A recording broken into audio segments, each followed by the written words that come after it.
Hello, lovely people.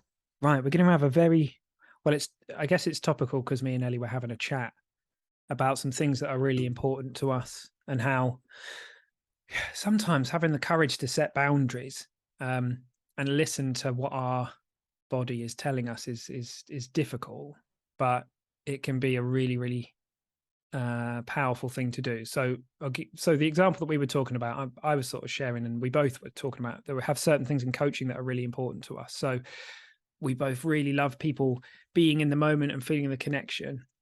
And if people aren't fully there, immersed in that, if they're kind of somewhere else, or if they're like having phone alerts going off or any of that kind of stuff, it can distract people and take them out of the feeling. And very often it's in the feeling where people have insights and realizations. And there are times in coaching relationships where, I give an example from my world where I don't know, someone might have a lot of other stuff going on in their life, but I think getting uncomfortable with them and saying, look, it's really important that you don't have any distractions while we're on this call together. This is your time.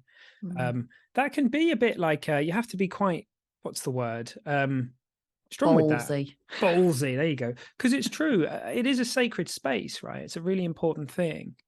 So yeah, it was but then we saw so many links to the alcohol free journey, right? And we thought it would be a great discussion to have. Yeah, it is a great discussion. It's an important one, and it's ruthlessly practical, as you say. Yeah, There'll be some ruthless. ruthless practicalism at the end, or somewhere in between. Who knows? It's interesting that you just said about it being a sacred space, because I think that you could argue whatever space you're in is sacred, right? And we have this wonderful inner guidance, this divine wisdom that's operating, and we have like that is there for a reason, that is guiding us moment to moment, and we're either connected to that and we're in the flow, or we're not. And all of these opportunities in life that for interaction with others, or even just being with ourselves, you could argue that they're sacred. And if we're not in that flow, if we're not tuned in, then we're doing ourselves a disservice. And it can often feel intensely uncomfortable. And then, interestingly enough, when we feel intensely uncomfortable, what do? Well, we're not used to turning towards that and going inward. We're used to trying to find a way to get the hell away from it as quickly as possible. Hence numbing and or buffering, or all of that sort of stuff. Yeah, I mean, it's you're right. Like, how could it not be? Every moment is sacred in that sense. They're all special. They're all like, we're all here as consciousness experiencing life unfold. Like, it's wild, right? We kind of forget that. I think there's something really powerful to be seen in that. I think it was I don't want to get it wrong. I'll have to have a look in a minute to see if I get the quote right. But when I eat, I eat. When I sleep, I sleep. When I read my email, I read my email. That is when we're fully in the moment and in the presence of stuff, then that's really powerful. But I guess for many of us, the thing is, like, when we're doing our email and eating a sandwich and standing on one foot and feeding the dog, and then it becomes harder to remember. It's still sacred, but actually there's this, once we have the remembering of that sacredness, then we can carry that into anything, as you say, mate. And that doesn't necessarily mean it's going to be comfortable, right? It might be a really very uncomfortable experience, but it can still be yeah, I guess, I mean, let's use that word. Why not? Sacred, special, deep. I like it. Yeah. I like it. It's because there's a level of honoring, right? There's honoring what's in front of us, and a removal of any kind of judgment of something being better than or worse than any other experience, because there isn't anything to judge. It just is. And we have a choice moment to moment how we meet life, how we show up for things. And I know, and this is a journey, right? This is happening in real time, but I know that this far along being alcohol free, like that was the opening for me to make that connection back with myself and to realize that I have everything that I need within, and to get a sense of what's true and then want to touch that more and more frequently. So yes, we are going to get lost. Like there are times where I'm standing on one leg, feeding the dog, doing the laundry. Yeah. It's not a judgment all on of the that. above. Yeah. But those moments, like you said, those moments are still sacred. But it's kind of this nod to just to honor like the full breadth and depth of what we have to experience in this embodied life. And you said this before we came on, the fact that we always have the opportunity to choose, and not just choose once, but we can always, to use our special T-shirt phrase, choose again. Yeah, although we don't know if we're allowed, do we? But anyway, it's a good phrase. We were slightly worried about we George didn't know Michael's someone. We didn't know if someone had it. Yeah. But also to bring this back into like a tangible thing that someone might be able to, because Are you saying I've gone off somewhere? no, I think we've both been a little bit, what's the word? Woolly. Like with Woo. this. So like imagine that you're standing in front of somebody, right? And they ask you to do something and you get that feeling. Now, this feeling is very clear to me. The feeling of, no, I don't want to do this. And it tends to come with kind of a, I don't know, I just know it. I know it. And for years and years and years and years, I didn't do anything with that. In fact, I did. I repressed it. I did a lot with it. I kept it down. And then what tended to happen was I would then do the thing that I thought was going to cause the less discomfort to either the person in front of me, or I wanted to present myself in a certain way, or whatever it might be, right? And I'm not like, that's to me now, I now see that in those moments when they come, when I'm conscious enough to notice them, and I see there is a courageous choice, which is honoring who I am and just saying, like, do you know, no, like, actually, I don't want to do that. I don't think I'm going to be committed to that. I don't believe in that, or I don't want to go to that event, or whatever it might be. I understand that in the moment, the person standing in front of me or the people might actually feel uncomfortable. They might feel annoyed.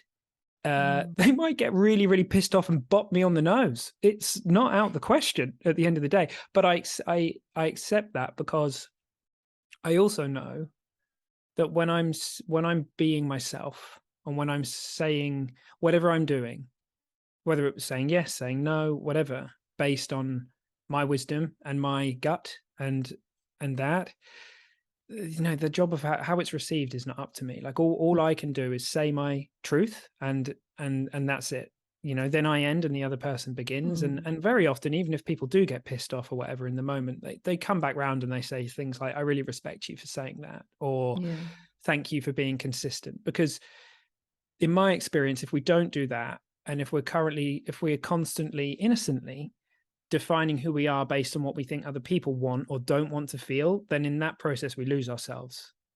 And I mean, I felt like that. I felt like a ghost for a long time. Like I wasn't really there. I didn't know what I stood for. In fact, I did, but I was pushing it down, right? Yeah, it's that misunderstanding, like as you said, the innocent misunderstanding that this isn't going to cause any harm. This is going to cause least harm. This is the easiest choice. But there's a difference there, because it might feel easy in the moment, but that doesn't mean that it's not causing harm. And I think we can just be, I don't know, drawn away with there's that phrase that came up in coach training, and I use it quite a lot in conversation with people. The idea of easy now, hard later, or hard now, easy later. And that really struck a chord with me, because I'd got myself into all sorts of situations throughout my life where for an easy life. It's like, oh, well, I'll just capitulate. I'll just give in here. But the issue with that is that it's not the harmless choice, because the harm that it causes internally is significant and that accumulates.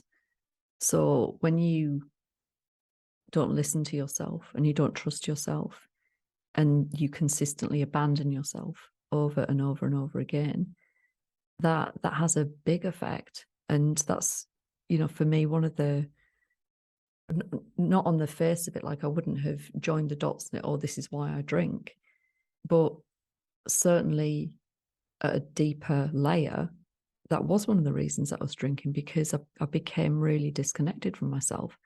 I didn't trust myself. I didn't feel that the things that were important to me, my own needs and my own desires, were important. So there is harm, and not just to us as individuals, but then there can be harm to others. So if you take that example that you were giving of like trying to avoid discomfort in the moment for somebody else, trying to ensure that somebody is okay, but at the expense of ourselves, then what happens? Well, it breeds resentment, right? So you're in relationship with that person, but if you've given yourself away and consistently give yourself away, then there's going to be an undertone of resentment, and that's going to build. And like people feel that, even if it's not overtly through behavior, like that energy has an impact for sure. Yeah, it seems to be, and that seems to be true over and over again. Like if you think about a coaching relationship or a teaching relationship, so if the coach doesn't actually stand up for the things that they believe, so I'm currently being blinded by the autumn sun, doesn't stand up for the things that they believe in that moment, they may actually, and if you think about it, ironically, not be helping their client to have the best space for them so they can make the most progress and see the most things. So and the same is true as a teacher. Like if you want your kids to always be happy, I mean, I think this is every teacher's story really, is like, you know, you think, oh, I'll just befriend them all, and I'll put the old Sam spell on them, and then after a year you're like, fuck me, I'm having some rules. I've got time for some boundaries. Yeah, and I think that's the thing. I think we often look at one side, which is, oh, the path of least resistance over here, which it will make sense to us until something else makes sense, by the way. So I don't think the way of changing any of this is like getting all, you know, berating ourselves and getting annoyed at ourselves because, oh, you did that thing you didn't want to do again, Sam. Fuck's sake, what's wrong with you? Like, why you're never going to be able to set boundaries. No, it's being loving to that person before you and understanding, well, Sam was just doing what made sense to him, and now a different opportunity has opened up. And on the alcohol-free journey, it seems huge to me because often when we take alcohol or any substance out, we regain the ability to recalibrate back to those feelings. And the moment we start doing that, the world changes. And it seems to me that it's really worth knowing that up until the point where you give your high quality no, as I call it, or whatever it is that you happen to say, up until that point, the only thing you're actually feeling is your thoughts. You know, so if you're getting a bunch of feelings about what this person might think or what they might feel or what the future would look like, or they might get angry or they might go away and say this about me, like none of that's actually real. That's all being generated by thought in the moment. And often that is enough to freak us out because we think it's coming from the future. We think it's real, right? It's a brilliant illusion. It's a wonderful trick of the mind, right? But it is not real. And so very often once we do that thing, courageous enough to do that thing and stand up and give the high quality no, we get a real shock because none of that stuff happens, right? Yeah. Or some of it, or that person might turn around and be like, they look at you and they go, oh, right, yeah, fair enough. Good for you for saying no, or whatever. You know, it's mind-blowing. It's amazing what can happen. That's worth knowing. That's really worth knowing, that you're not feeling what you think you are. You're not feeling the other person's feelings. You're not feeling the future. The only thing you're feeling is the narrative, the story that's being generated in your mind at the speed of light in that moment. Something that just came to mind while you were talking there is like, and I hear this so often with people, it's like, but I can feel what other people are feeling. Oh, this is a Now, big one. yeah. So, and I don't want to hijack this podcast on that, but let's say, even if you could feel somebody else's feelings, and so what? And so what? What about your own feelings? What about you and your connection with yourself? Yeah. Do you know what I think is at the core of this? And I know that we teach a lot about this on our programs, and it's insights about who and what we really are. Because if you know that you're pure consciousness, if you know you're okay, if you know that, and you know it to be true for you, and you know it to be true for other people as well, then you know that they're okay. Like, they might be in a moment of sadness, or something might be swirling for them. They may have been in years of depression, but you know that at the core of their being, they're totally okay. They're perfectly all right. Now, if you really know that, not just intellectually know that, if you've had insights around that, it will change what makes sense to you. Because here's the thing to consider, right? Who are we to say what someone should or shouldn't be feeling, right? Now, as we said, this is, and I mean, we hear words like empath, and look, I'm not denying anyone can have any experience. We can have the experience of being empathetic, and I believe it's possible to pick up on the moods of other people. It seems to me that out in nature, you've only got to go and observe. You know, when you see like wild animals and they sense something and the hairs stand up on their neck, like, we have this ability to sense what's going on around us, right? But like you say, mate, that doesn't mean that it has to be like, you know, like Atlas pushing the rock up the hill, that we have to take the world's responsibility on our shoulders. Our responsibility is to love people and be there for them and trust and know they're okay. Their responsibility is to have whatever experience they're having, because the truth is, we may innocently invalidate something incredibly important that may be fucking painful. Let's get real. Like, if I were given the choice to go back in time and take any of the darkness out of my life when it came, would I take it? Absolutely not. Why? Because the only reason I'm where I am, the grist for the mill, as Ram Dass would call it, is because of all that shite.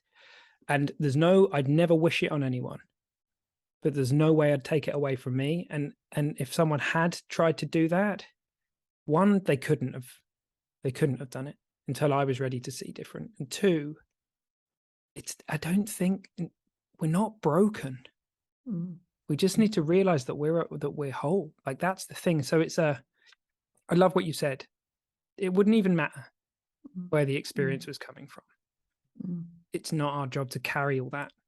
No, it's not. And that, making that choice, that decision, is another act of courage, another act of radical responsibility. Yeah. Because it's not how we are taught, it's not how we're conditioned. So this takes some, what's the word? It takes some efforting in that. No, it's not efforting. It takes some intention. It doesn't need to be efforting. It needs to be intentional.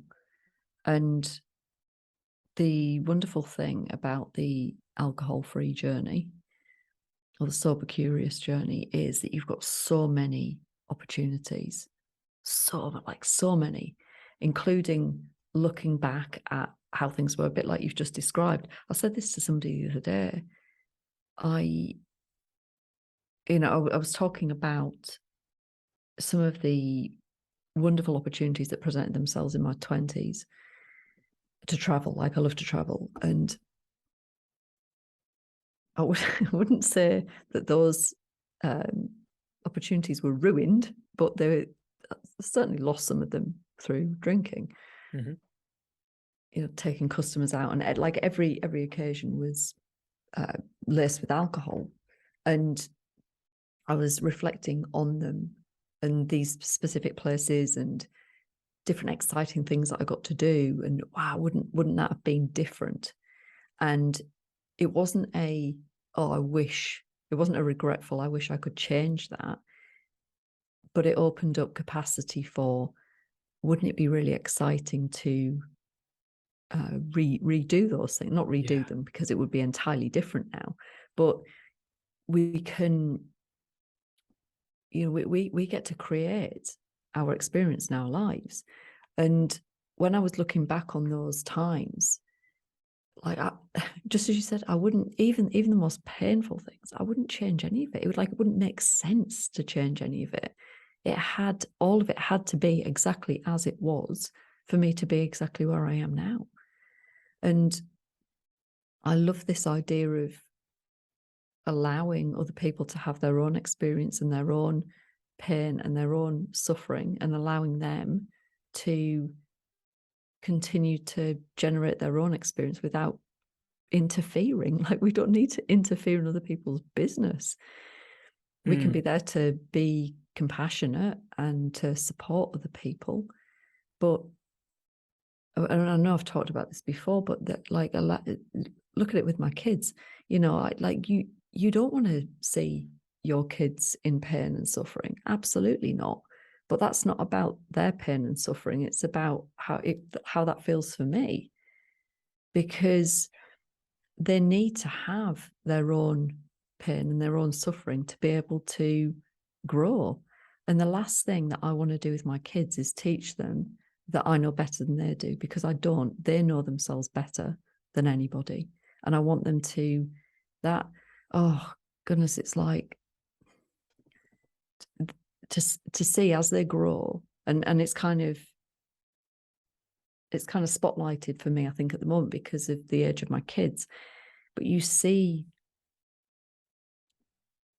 certainly, like, I feel like I see this change in them as they become more disconnected from who they are, and they start to, you know, they're going to school and they're trying to conform to the rules and regs at school, and they're trying to be a good social pack member and all of that sort of stuff. And you see the conditioning start. And so for me, I want to reinforce to them at every opportunity that they can trust themselves, and they should trust themselves above anybody else at any point in time. Yeah, and it's really important, especially with kids. You know, none of what we're saying is like, obviously, if you think your kid is going to hurt themselves, like you know, you react, you protect them, right? In the sense of, like, you know, when it comes to physical harms and things like that, right? So we have to be trusted by our wisdom on this. But I think actually, in a lot of ways, our society has it actually innocently does the opposite, and it's innocent because it's a level of understanding thing. You know, if you take, for example, the kind of like,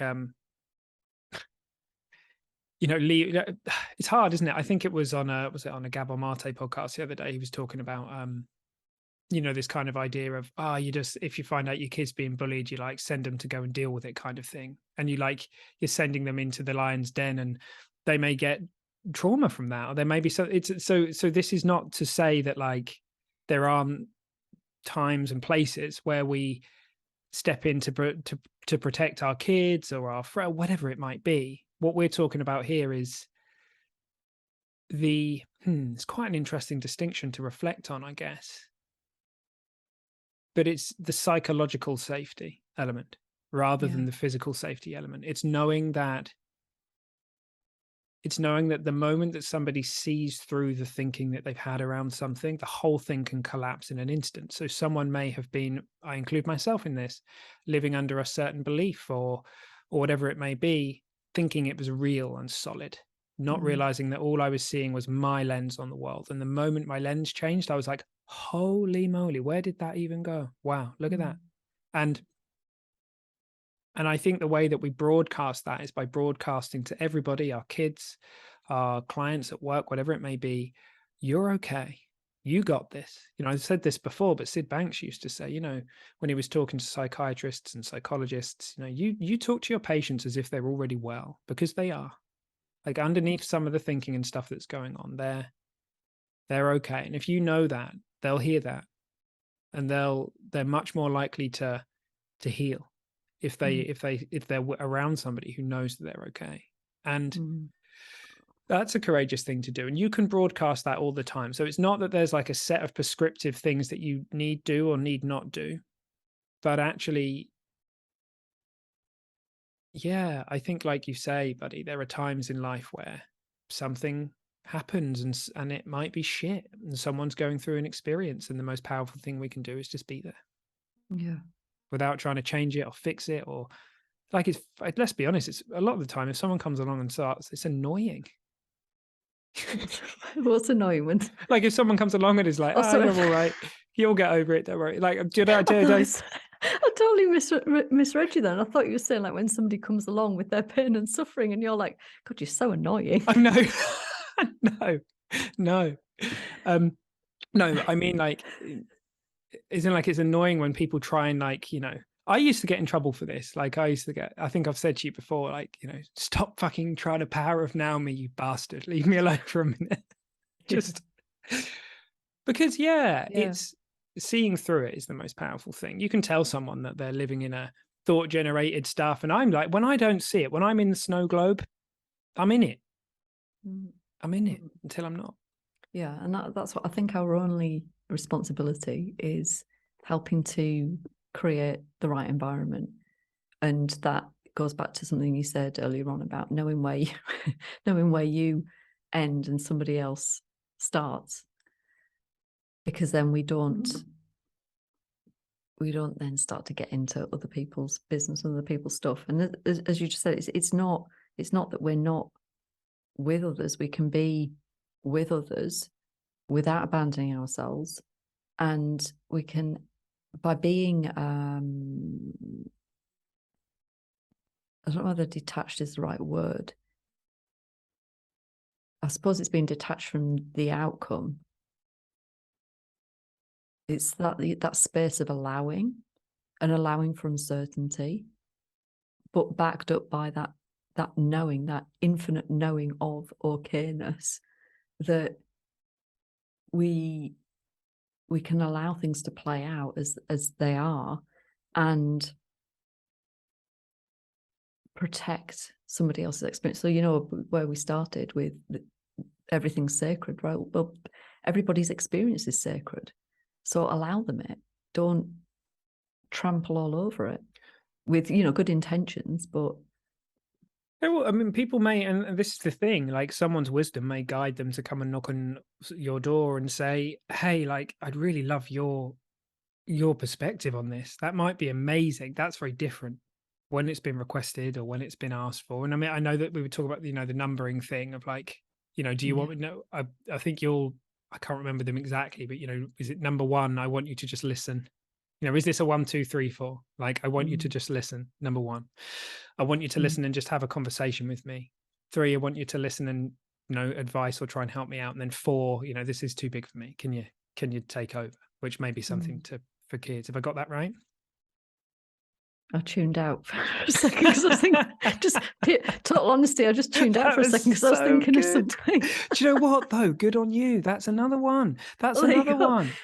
That's it. But that's the kind I could of have just thing. said yes, couldn't I? Call bullshit on yourself though. It's great because the thing is, if you're in a conversation with someone, and trust me, I freaking know this ADHD brain, like a zone out, and then I'll have to be like, Robin, I'm really sorry. I have not been listening for a minute. I've been looking at that Whiplington, which is a cross between a Whippet and a Bedlington Terrier. If anyone listens to it, absolutely amazing. Whiplington, so good. I've been looking at that dog over there for the last hour. Last minute could have been just staring at dogs. But the thing is, if you do that, like, I think that's important. I think people are often, the first reaction that people have when people do things like that is often like, what? Oh, and then, oh, I really respect that. Thank you.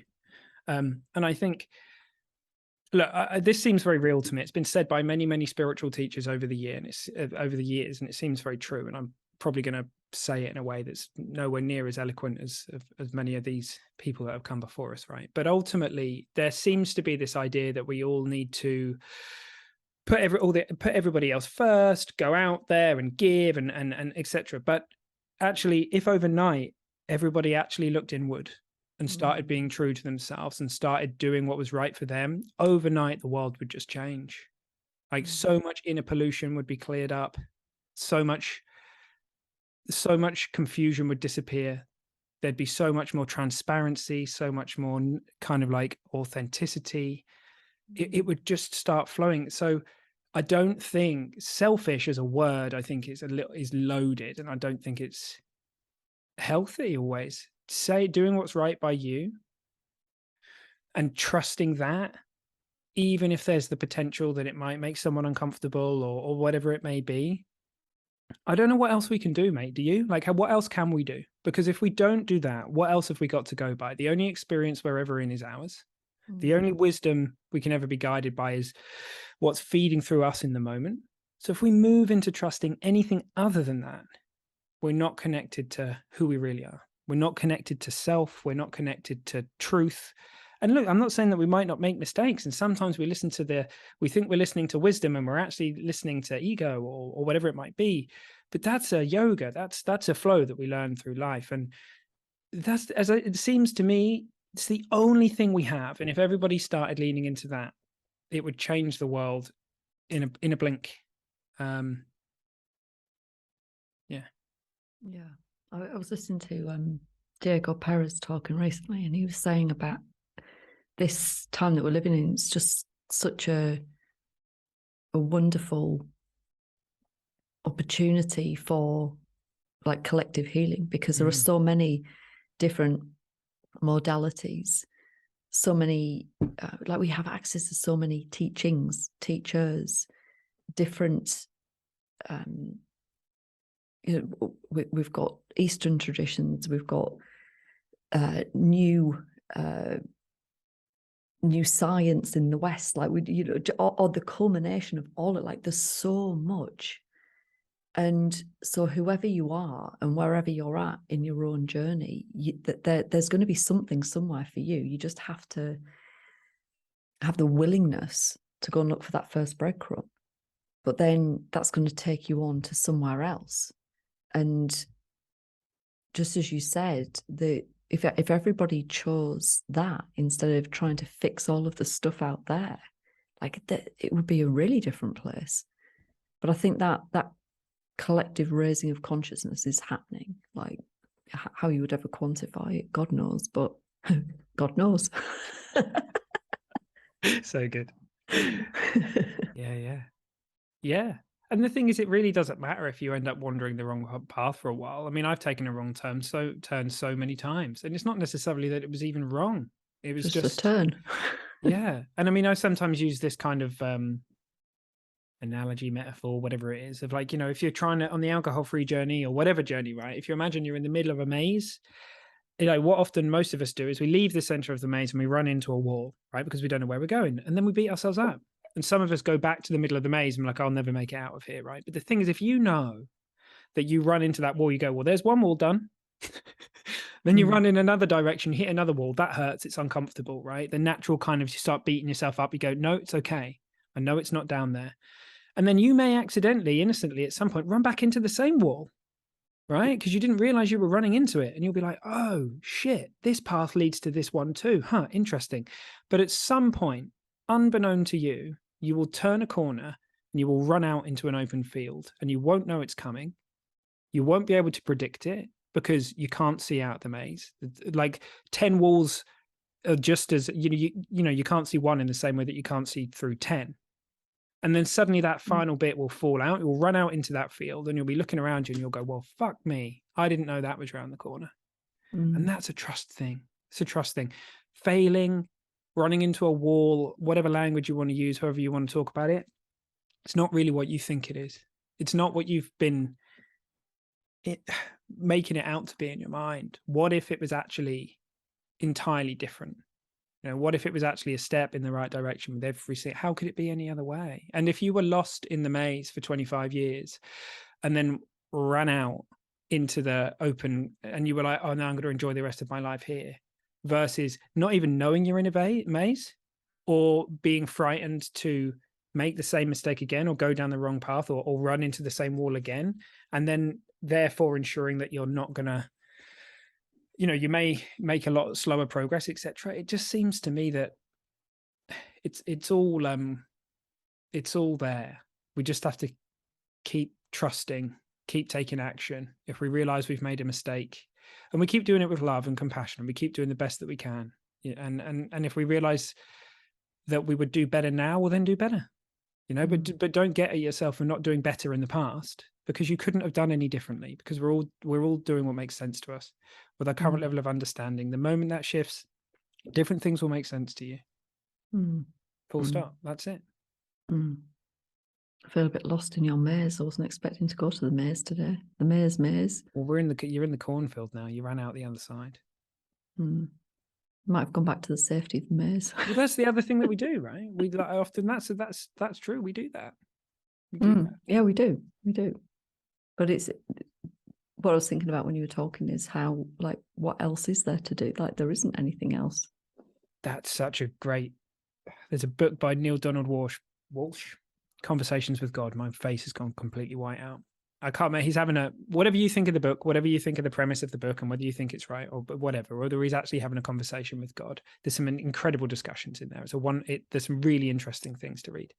And at one point, he says to God, I can't remember exactly, but it's something like, okay, so if nothing in the outside world, if no amount of material wealth or sexual whatever, or any of this is ever going to bring me true happiness, what's the point then?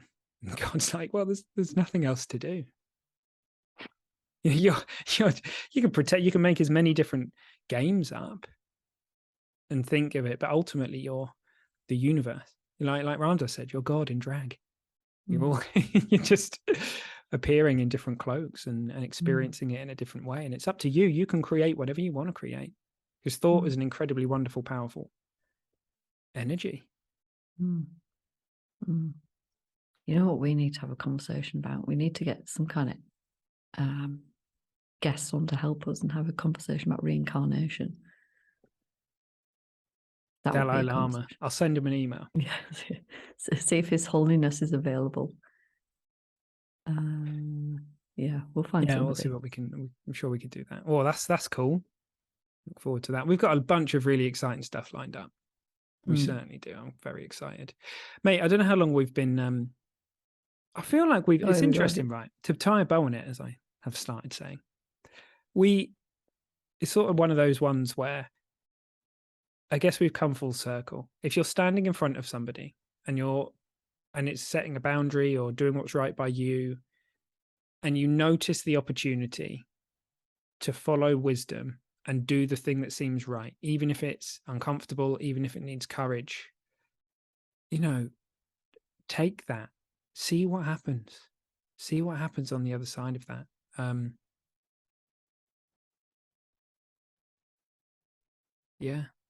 In my experience, it's one of the most amazing things that we can start doing. High quality no's, high quality yeses, high quality I don't knows.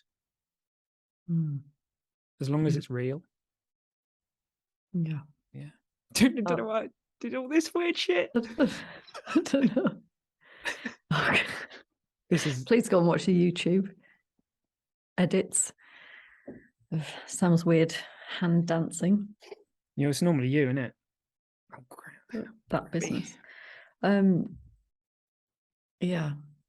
I feel like we've missed something out of this, but maybe it's another conversation. In terms of what? Just so that we can. What do you feel like's been missed? I can't remember. Or do you think it's going to come to you? That's brilliant.